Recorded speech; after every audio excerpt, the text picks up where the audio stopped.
अस्सलाम वालेकुम मोअज़्ज़िज़ सामीन। तो कैसे हैं आप? उम्मीद करता हूँ आप सब भाई खैरियत से होंगे। मैदे की गर्मी को दूर करना चाहते हैं?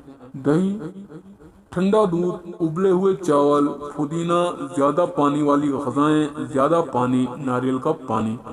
बदहजमी, मैदे में वरम या दीगर मसाइल का सामना सबको ही होता है, और ऐसा आमतौर पर मैदे की गर्मी का नतीजा होता है, जिसकी वजह ज्यादा मसालेदार खाने, तंबाकू नोशी या एल्कोहल रात गए मुंह चलाने की आदत वगैरह हो सकती है।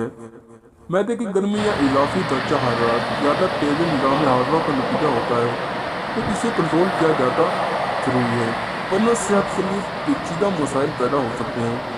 वैसे तो इस मसले की कोई वादा वजह नहीं, मगर कुछ चीज़ें ज़रूर इसका खतरा बढ़ा सकती हैं, जैसे मसालेदार ग़िज़ाएं, ज़्यादा खाना, रात गए मुंह चलाने की आदत, ज़्यादातर पेश अद्वियात लेना, सुस्त तर्ज ज़िंदगी और अल्सर वगैरह। अच्छी बात यह है कि घर में भी कुछ ग़िज़ाओं से इसका इलाज मुमकिन है, यानी मैदे की गर्मी को कम किया जा सकता है।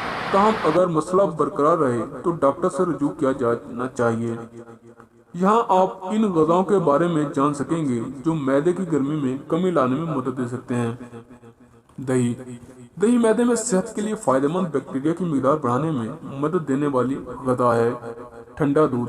ठंडा दूध भी मैदे की दर्जा हरारत को कम करता है, जबकि मैदे में तेजाबियत को भी कम करने में मददगार है। इसके सुकून पहुंचाने वाली खसूसियात मैदे की गर्मी से होने वाली बेआरामी को दूर करता है।